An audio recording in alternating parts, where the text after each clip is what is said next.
네, 뉴욕 증시의 강한 회복 속에서 오늘 국내 증시는 또 어떻게 반응을 할지 알아보도록 하겠습니다. 연결고리 바로자산운용의 윤정식 이사 연결해 보겠습니다. 이사님, 안녕하세요. 네, 안녕하세요. 네, 자, 오늘도 이사님과 함께 볼 주제부터 공개해 보겠습니다. 영국의 안정과 실적 기대. 예. 그러니까 어떻게 보면 영국에서 악재가 나왔는데 이제 이 부분은 이제 거의 다 해소됐다라는 게 시장 판단이고 또 실적에 대한 부분도 여기에 또 날개를 달아주는 것 같습니다. 좀 더 자세하게 설명해 주세요. 네, 미국 시장이 올랐죠.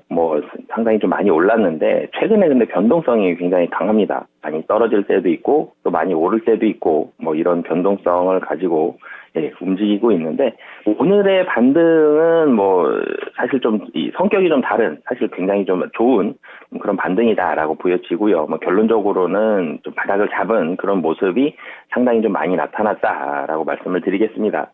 우선은 영국이 좋아졌습니다. 사실은 영국에 대해서 가장 안 좋은 얘기가 나온 게 제2의 IMF는 영국이다. 이런 얘기까지 나오면서 영국에 대한 우려감들이 굉장히 많았었는데 영국이 여러 가지 좋은 수습을 잘 하면서 특히 마지막으로는 감세안을 철회를 했습니다. 그러니까 영국에 있어서는 돈을 풀 것이냐 말 것이냐 이런 부분들에 대한 고민을 사실 할 수는 있겠죠. 할 수는 있겠지만 전 세계적인 이런 트렌드를 어느 정도는 따라가 줘야죠. 우리나라도 지금 기준금리 50bp 올리고 나서 증권사, 은행, 캐피탈 다 분위기가 사실 매우 좀 안 좋아졌죠. 근데 이 안 좋아지는 분위기를 예상 못했던 건 아니죠. 그리고 가계부채도 상당히 많은데 그렇지만 50bp를 따라가는 게 맞는 추세였기 때문에 따라가는 그런 모습이었는데 영국이 이런 부분들 상당히 많이 고민을 했겠죠. 그런데 결론적으로는 감세한 철회를 하면서 파운드화가 강세가 됐고 상대적으로 달러 약세되죠. 그리고 국채금리도 당연히 하락을 하고요. 미국 국채금리까지 좀 하락을 했습니다. 그러면서 영국이 이제 금융시장 안정을 찾아갔습니다.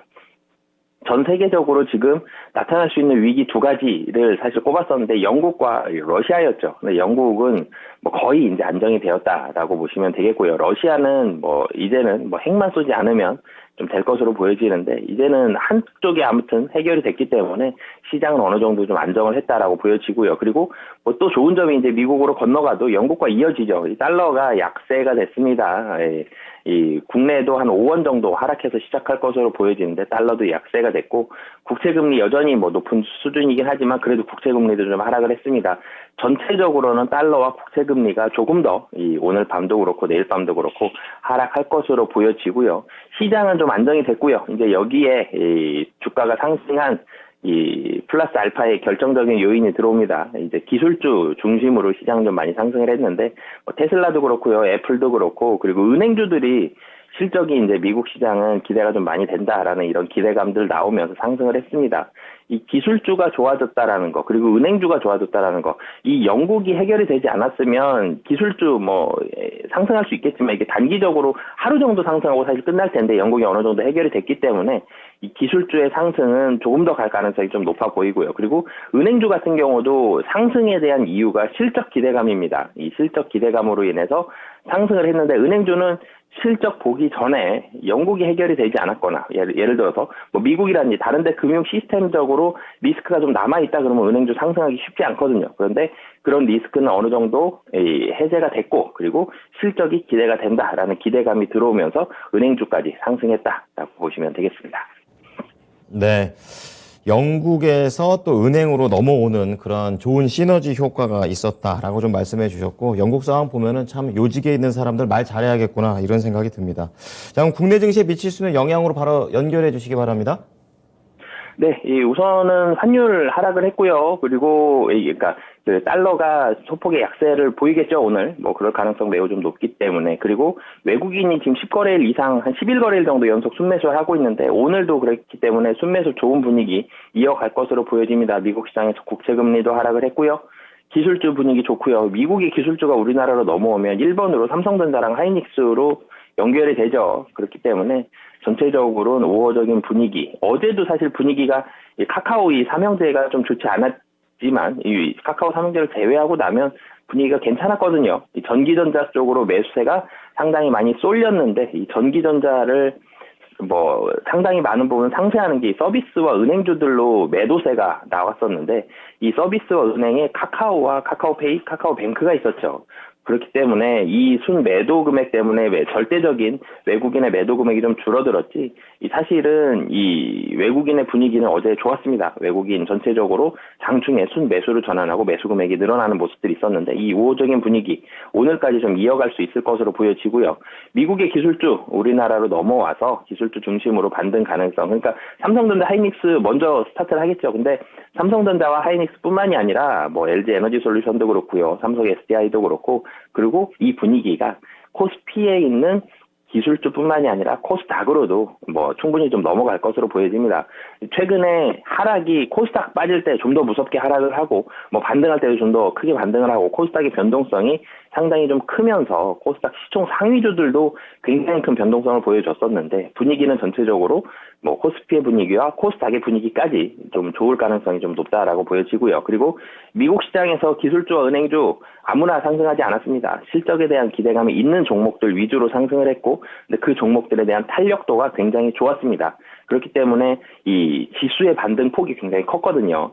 이 실적에 대한 기대감, 그리고 실적 대비해서 주가는 좀 많이 떨어져 있기 때문에 실적이 좋은 종목들, 실적 예상치가 좋은 종목들이 반등 탄력도는 좀 더 크게 오늘 상승할 가능성이 높다라고 보여집니다.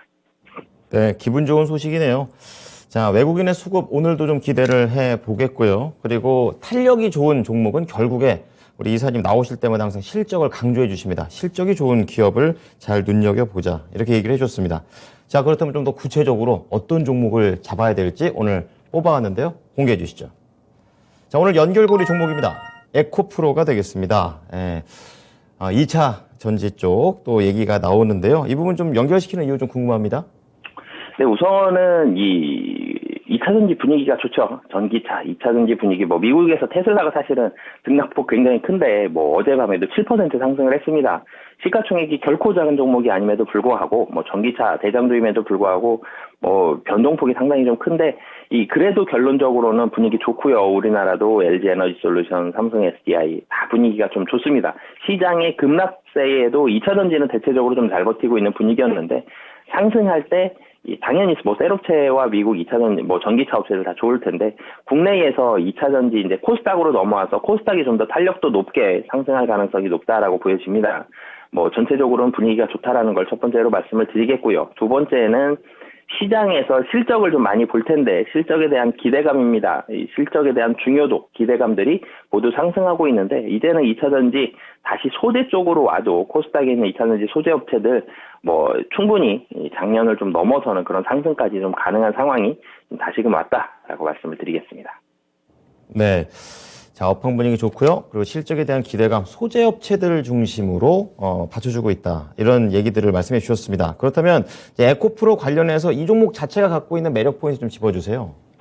네, 뭐 양극재 공급하고 있는 에코프로, 뭐 에코프로에 비하면 사실 비슷하게 좀 주가는 움직이고 있는데 삼성의 SDI와 SK온에 양극재를 공급하고 있고 뭐 실적 좋습니다. 사실은 이 소재 업체들이 실적이 나빠서 뭐 이 2022년도 상반기에 주가가 하락할 때 좀 많이 떨어졌던 게 아니라 코스닥의 이 업체들이 전체적으로 밸류에이션이 좀 높은 업체들이 많았죠. 뭐 2차 전지 소재 업체도 그렇고요. 바이오도 그렇고요. 게임주, 뭐 엔터 이런 종목들이 플랫폼까지 좀 많이 하락을 했었는데 시장 분위기는 이제는 좀 바닥을 잡았다라고 보여지고 실적에 대한 중요도는 많이 올라갔다라고 보여집니다. 그렇기 때문에 호실적까지 좀 기대를 해볼 수 있는 그런 상황이고 실적이 좋다. 그리고 코스닥의 분위기도 괜찮다. 그리고 전방 산업인 전기차와 2차 전지 셀까지 분위기가 좋다라는 부분들 봤을 때 사실 뭐 정고점 이상도 충분히 좀 가능한 그런 상황이다라고 보여집니다. 네. 자, 그럼 에코프로 관련해서 조금 더 구체적으로 가격 전략 좀 잡아주세요. 네, 사실 최근에 좀 가격 상승을 좀 많이 했습니다. 최근에 지금 4거래일 동안 거의 한 20% 정도 상승하는 뭐 거의 기염을 토하고 있는데요. 뭐 정고점은 충분히 좀 돌파할 가능성이 좀 높다라고 보여지기 때문에 뭐 목표 주가 한 16만 원 정도까지 보시면 좋을 것 같습니다. 네. 자, 에코프로 어제도 대단합니다. 장대 양봉 만들어내면서 9.5%나 올라가는 그런 흐름을 보여주는데요. 16만 원 한번 도전해보자 얘기를 말씀해 주셨습니다. 오늘 내용 잘 참고하겠습니다. 감사합니다. 네, 감사합니다. 네. 자, 오늘 2차 전지 관련해서 뭐 윤정식 이사는 LG 에너지 솔루션도 그렇고 또 에코프로 또 추가적으로 또 말씀을 해 주십니다. 양극재에 대한 기대감, 그리고 수직 계열에 대한 기대감을 반영하면서 전고점 돌파 시도를 한번 점쳐보고 있습니다. 16만 원에 대한 목표가를 제시해 드렸으니까요. 이 부분 참고해 보시기 바랍니다. 네, 지금까지 투자 판단에 도움이 될 수 있는 정보를 제공해 드렸습니다. 하지만 특정 종목의 상승과 하락을 보장하지는 않으니까요. 이 부분 참고해 주시기 바랍니다. 오늘도 성공 투자하십시오. 고맙습니다.